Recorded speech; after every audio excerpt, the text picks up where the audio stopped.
ലേലം തുടങ്ങട്ടെ?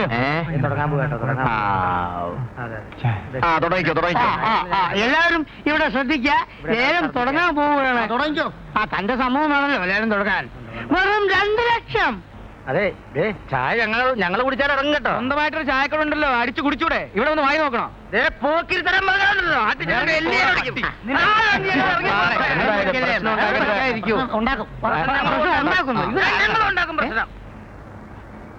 വെറും 2 ലക്ഷം രൂപ. 2,25,000. 2,25,000 രൂപ. വെറും 2,25,000 രൂപ. 3 ലക്ഷം രൂപ. വെറും 3 ലക്ഷം ഒരു തരം. വെറും 3 ലക്ഷം രൂപ 2 തരം. ഇതാ ലേലം ഉറപ്പിക്കാൻ പോകുന്നു. 3 ലക്ഷം. വെറും 3 ലക്ഷം രൂപ 3 തരം ലേലം ഉറപ്പിച്ചു. 3 ലക്ഷത്തി 1 രൂപ. 3 ലക്ഷത്തി 1. വീട്ടിൽ പോയില്ലേ ഭാര്യയുടെ അടുത്ത് വിളിച്ചാ മതി. കൂടുതൽ വിളിച്ചവനെ വസ്തു വിട്ടുതരണം. വിട്ടുതരാൻ എനിക്ക് മനസ്സില്ല. മനസ്സിൽ ഈ വസ്തു തന്റെ കയ്യിലിരിക്കും. ഇവിടെ ലേലം നടക്കില്ല. എന്റെ വീട്ടിൽ നിനക്കെന്താ കാര്യം? ഇവിടെ കുടിക്കുന്ന മറ്റുള്ളവർക്ക് എന്താ കാര്യം? അവര് ലേലം കൂടാൻ വന്ന. ഞാനും ലേലം കൂടാൻ തന്നെ വന്നത്. പുതുശ്ശേരി തറവാട്ടിലെ ഈ ഇരവി രാമൻപിള്ളയുടെ വീടിന്റെ ഒരു കഴുക്കോല് വിലക്കെടുക്കാനുള്ള കഴിവുണ്ടോ നിനക്ക്? മര്യാദക്ക് വെളിയിൽ ഇറങ്ങുന്ന കഴുത്തിന് പിടിച്ച് പുറത്തു കൊള്ളണം. പിള്ളേച്ച പ്രശ്നം ഉണ്ടെങ്കിൽ പിള്ളേച്ച കുറെ കാലമായി ഞാൻ അവനെ സഹിക്കുന്നു. എന്തോന്ന്? നീ എന്നെ സഹിക്കുന്നോ? എടാ, നീ ഇപ്പൊ വലിയ പണക്കാരനായല്ലേ? കാശിന് ഗതിയില്ലാതിരുന്ന കാലത്ത് നിനക്ക് എന്നെ വിളവായിരുന്നു. കണ്ടവനെ പറ്റിച്ചും കുതികാലി വെട്ടിയും സിമന്റിന് പകരം മാലി ചേർത്തും പാലം പണിതും നീ കാശുണ്ടാക്കിയപ്പോ നിനക്കെന്നോട് പുച്ഛമല്ലടാ തെണ്ടി. നീ പട്ടിണി കിടന്ന കാലത്ത് എന്റെ കടയിൽ നിന്ന് കടം മേടിച്ചുകൊണ്ട് പോയി നക്കി തിന്ന ഇടലിയുടെ കാശ് 5 രൂപ 45 പൈസ നീ എനിക്ക് അറിയാമോ? ആ കാശ് എന്നിട്ട് മതിയാ ബാക്കി പ്രസംഗം. എടാ, നീ കാറ് മേടിച്ചപ്പോ ഒരു ദിവസമെങ്കിലും നീ എന്നെ അത് കയറ്റിക്കൊണ്ട് പോകാനുള്ള സന്മനസ്സനെ കൊണ്ടുപോയടാ എരപ്പേ. ഈ പോടാ തെണ്ടി തെണ്ടി നിന്റെ തന്താ ഇതിന്റെ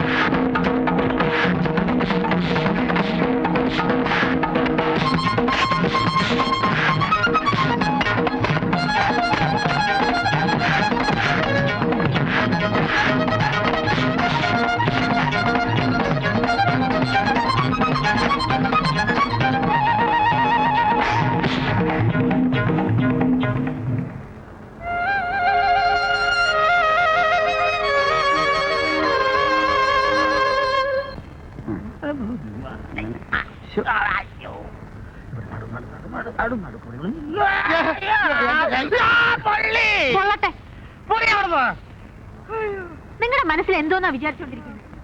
കെട്ടുപ്രായം കഴിഞ്ഞിരിക്കുന്ന ഒരു പെണ്ണിന്റെ തന്തയാ, എന്നിട്ടാ തല്ലുകൂടാൻ പോയിരിക്കുന്നത്. എടി ചുമ്മാതിരി, കുറെ നാളായി ഞാൻ അവനിട്ട് 2 പൊട്ടിക്കണോന്ന് വിചാരിക്കുന്നതാ. എന്നിട്ടാ നാണമില്ലാതെ തല്ലും പഠിച്ചു വന്നിരിക്കുന്നത്. എടി, ഇത് തല്ലിയതല്ലടി. ഞാൻ കറങ്ങി അടിച്ചപ്പോ എന്റെ കൈ തന്നെ എന്റെ മേല് കൊണ്ടതാ. ഇറങ്ങിയടി എന്റെ ഞാനിടത്തി ഒന്ന് കാണേണ്ടതായിരുന്നു അയ്യപ്പൻ ചേട്ടന്റെ അഭ്യാസ പ്രകടനം. ഒരു കൈ വന്ന് നടന്നാൾക്ക് വേണ്ടി ഞാൻ വിചാരിച്ചില്ല പിന്നെ ജീവിക്കുമെന്ന്. എടാ, അതെന്റെ ഏത് കൈയാണെന്ന് അറിയാമോ? എന്റെ ഈ വലത്തെ കൈ. കൈ പോയി. അയ്യപ്പൻ ചേട്ടന്റെ അഭ്യാസി അല്ലയോ? അതെ അതെ. ഇവൻ പണ്ട് വയനാട്ടിലല്ലായിരുന്നു? അതെ. ഒരു കിഴവി പൊമ്പറുന്നവരുടെ കൂടെ അല്ലയോ പയറ്റ് പഠിച്ചത്? കഴിവിനെടുത്ത് പഠിച്ചോണ്ട് വന്നോ? ഒരു ഇച്ചിരി സ്ഥലമേ ബാക്കി ഉണ്ടായിരുന്നുള്ളൂ, അതും പൂർത്തിയായി. സന്തോഷമായല്ലോ. ചേട്ടാ, പോലീസ് എവിടെ? പോലീസ്. ആരാ ചായക്കടക്കാരൻ അയ്യപ്പൻ? അയ്യോ സാറേ, ഞാനല്ല അയ്യപ്പൻ. രാഘവൻ, കുഞ്ഞിരാമൻ, അബൂട്ടി, എവിടെ എല്ലാവരും? അയ്യോ, അയ്യപ്പനെ ഞാൻ കാണിച്ചത് സാറേ. എവിടെ? എവിടെ അയ്യപ്പൻ ചേട്ടൻ? ഇപ്പൊ അങ്ങോട്ട് പോന്നോ? എവിടെ അങ്ങോട്ട്. അയ്യപ്പൻ ചേട്ടോ, ഇയാളൊരു നല്ല കാര്യത്തിന് വിളിച്ചാ കാണുകയില്ലാന്ന് വെച്ചാൽ എന്ത് ചെയ്യും? അയ്യപ്പൻ ചേട്ടോ, അയ്യപ്പൻ ചേട്ടാ.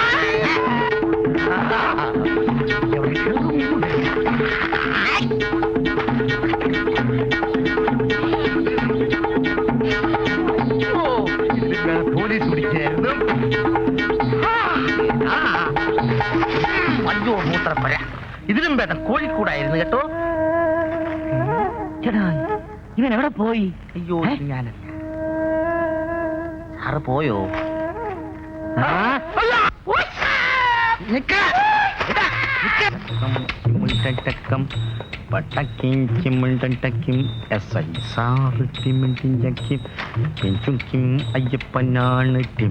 ചപ്പം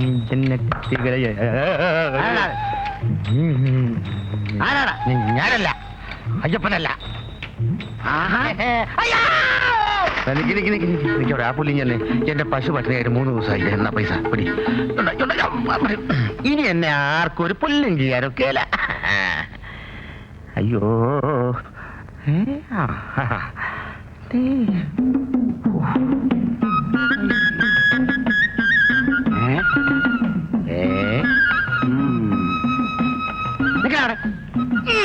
എന്നെ പിടിക്കാനൊക്കെ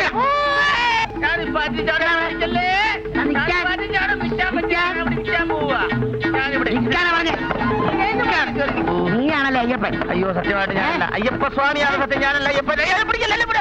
മാഷൊന്നും പറയണ്ട. കുറെ കാലമായി മാഷെ അവൻ എന്നെ ദ്രോഹിക്കാൻ തുടങ്ങിയിട്ട്. കഷ്ടപ്പെട്ട് അധ്വാനിച്ച് ഞാൻ 4 ചക്രം ഉണ്ടാക്കിയത് അവന് വാരിക്കൊരു കൊടുക്കണോ? ഞാൻ പട്ടിണി കിടന്നപ്പോ അവൻ എന്നെ സഹായിച്ചിട്ടുണ്ട് പോലും. ആർക്ക് വേണം അവന്റെ പൂത്ത ഇഡലി ഉണക്ക പൊട്ടും? ഞാൻ കാറ് വാങ്ങിച്ചപ്പോ അവനെ ഞാൻ കാറി കയറ്റി സവാരിക്ക് കൊണ്ടുപോയില്ല പോലും. അയ്യടാ, കാറി കയറ്റാൻ പറ്റിയ ഒരു സാധനം.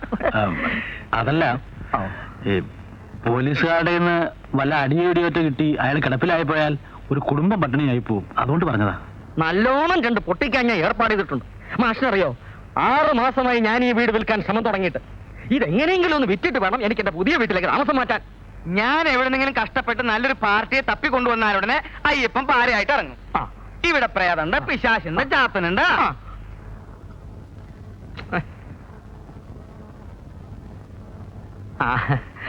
മാഷെ ഒരു നിമിഷം പാടോ.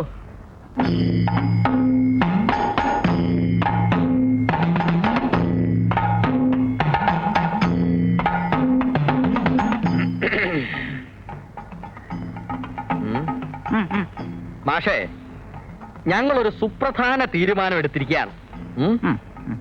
അതറിയിക്കാനാണ് മാഷ ഞങ്ങൾ ഇങ്ങോട്ട് വരുത്തിയത്. മാഷ് ആളൊരു ധീരനായതുകൊണ്ടും കിംവദന്തികളിൽ വീഴുന്ന ആളല്ലാത്തത് കൊണ്ടും ഈ ഭൂതപ്രേത പിശാചുക്കളിൽ വിശ്വാസമില്ലാത്തവനായതുകൊണ്ടും ഈ പുതുശ്ശേരി തറവാട് മാഷക്ക് കൈമാറാൻ ഞങ്ങൾ തീരുമാനിച്ചിരിക്കുന്നു. പാലക്കാട്ടുകാരനായ നിങ്ങൾ 7 കൊല്ലമായി ഞങ്ങളുടെ നാട്ടിൽ വന്ന് താമസിക്കുന്നു. മാനേജ്മെന്റ് സ്കൂൾ ആയതുകൊണ്ട് സ്ഥലം മാറ്റത്തിനും സാധ്യതയില്ല. ഇല്ല, സ്വന്തമായിട്ടൊരു വീട് വേണമെന്ന് മാഷക്ക് ആഗ്രഹമില്ലേ? ഇല്ലേ, എനിക്കെന്തിനാ ഇത്രയും വലിയൊരു വീട്? എന്റെ എവിടുന്ന ഇതിനും മാത്രം കാശ്? കാശിന്റെ കാര്യം നമുക്ക് പിന്നെ പറയാം. ഈ വീട് സ്വന്തമാക്കാൻ മാഷക്ക് ഇഷ്ടമാണോ? അത് മാത്രം പറഞ്ഞാൽ മതി. അത് എന്നും നിങ്ങൾക്ക് ആ ചായക്കടയുടെ അടുക്കളയിൽ കഴിഞ്ഞു കൂടിയാ മതിയോ മാഷേ? അതല്ല. ഏതല്ല? നാട്ടിൽ എന്റെ പേര് കുറച്ച് സ്ഥലമുണ്ട്. അത് വിറ്റ് ഇവിടെങ്ങാനും കുറച്ച് സ്ഥലം വാങ്ങിച്ച് ഒരു ചെറിയ വീട് വെച്ച് താമസിക്കണമെന്നാണ് എന്റെ തീരുമാനം. ആണല്ലോ. ആ സ്ഥലം വിറ്റോളൂ. ആ കാശ് എത്രയാന്ന് വെച്ചാ അതെനിക്ക് തന്നോളൂ. ബാക്കി തുക 10 ഓ 100 ഓ വർഷം കൊണ്ട്, 5 ഓ 10 ഓ വർഷം കൊണ്ട് കൊടുത്തു തീർത്താ മതി. അങ്ങനെ കടമായിട്ട്? എന്തോന്ന് കടം മാഷേ? അവകാശം പൂർണ്ണമായി മാഷുടെ പേർക്ക് ഞാൻ എഴുതി തരാം. പോരെ? അതിനെ പറ്റിയല്ല. കൂടുതലൊന്നും ഇങ്ങോട്ട് പറയണ്ട. എനിക്ക് മാഷ നല്ല വിശ്വാസമാണ്. ഈ ഇരവി രാമൻപിള്ള ഈ ദാസം മാസ്റ്റർക്ക് ഈ പുതുശ്ശേരി തറവാട് തന്നിരിക്കുന്നു. ഈ ഞാൻ സാക്ഷി.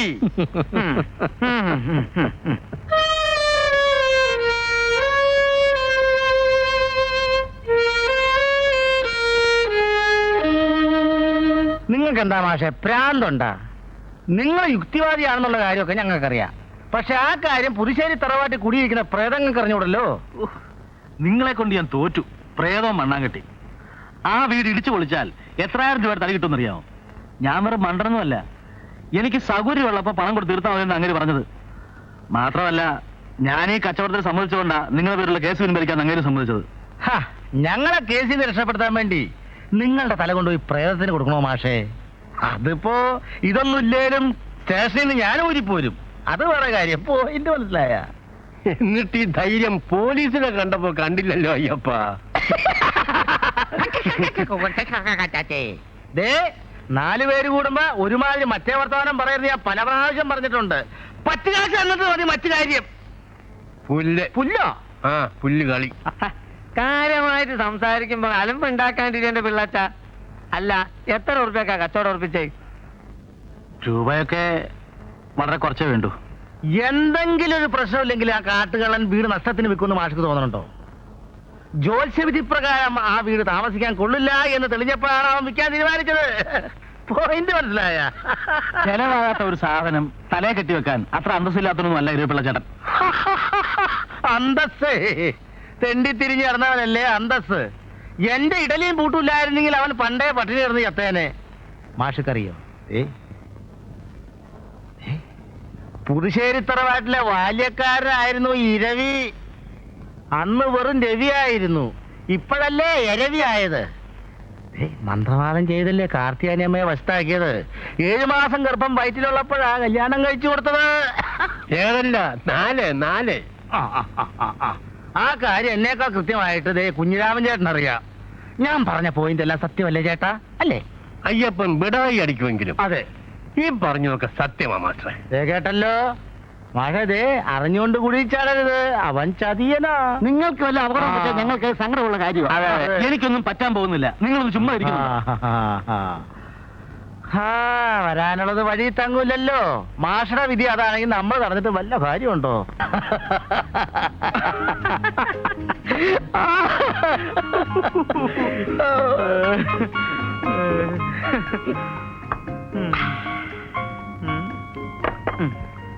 കുടിച്ചത് മതി കേട്ടോ. എടേ, ഇന്ന് ആഘോഷിക്കേണ്ട ഒരു ദിവസമാ. ഞങ്ങൾ കുടിക്കും. ആ നരകത്തിൽ നിന്ന് രക്ഷപ്പെടാൻ ഞങ്ങൾ പെട്ട പാട് അത് ഞങ്ങൾക്കേ അറിയാവൂ.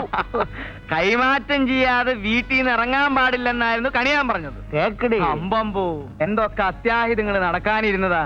ഈ ഇരിക്കുന്ന പിള്ളേച്ചൻ വരെ തട്ടിപ്പോകേണ്ട കേസല്ലേ? പിള്ളേച്ച പിള്ളേച്ച ദോഷം വീടിനാണെങ്കിൽ അവിടെ താമസിക്കുന്ന ആർക്കും അപകടം വരാമെന്നല്ലേ ഉള്ളൂ. അതിപ്പോ നമ്മൾ ചിന്തിക്കേണ്ട കാര്യമില്ല. അറിഞ്ഞോണ്ടൊരു പാവത്തിനെ പറ്റിക്കായിരുന്നു അല്ലേ? അറിഞ്ഞോണ്ടാ കേറി പൊടിയാത്ത ആണുങ്ങൾ സംസാരിക്കുന്നിടത്ത് പെണ്ണുങ്ങൾക്ക് എന്താ കാര്യം? കുഞ്ഞെ, അയാൾ എന്തോന്നോ ഒരു വാദിയാ, യുക്തിവാദി. ആ കുന്തം തന്നെ. അങ്ങനെയുള്ളവർക്ക് ദോഷവും ശാപമൊന്നും ഏൽക്കില്ല. അല്ലേലും നേരും നിറയൊക്കെ നോക്കിയാ ജീവിക്കാൻ പറ്റുമോ ചന്തുവേ? എന്തൊഴി ഒന്ന് നിർത്തുന്നുണ്ടോ? ഇല്ല, ഇന്ന് നേരം വെളുക്കുന്നത് വരെ ഞങ്ങൾ കുടിക്കും. പഠിക്കതേ താരാ കുത്തിയോട്ടപ്പാട്ടൊന്ന് പാടിക്കേ. എന്തോന്ന് കുത്തിയോട്ടപ്പാട്ട്? നല്ല അസൽ സിനിമാ പാട്ട് തന്നെ പാടാം. ചന്തുപ്പണിക്കരെ വെറും പഴഞ്ചനാക്കല്ലേ പിള്ളേച്ച. എന്നാ തന്റെ വായി വരുന്ന അങ്ങോട്ട് പാടാ. വായിൽ വരുന്നതാ ചന്തുവിന്റെ പാട്ട്. സമയമാം രഥത്തിൽ ഞാൻ സ്വർഗയാ. ഇതാണോ ഇത്? തന്റെ ശവം അടക്കുമ്പം താൻ പോയി പാടറോ?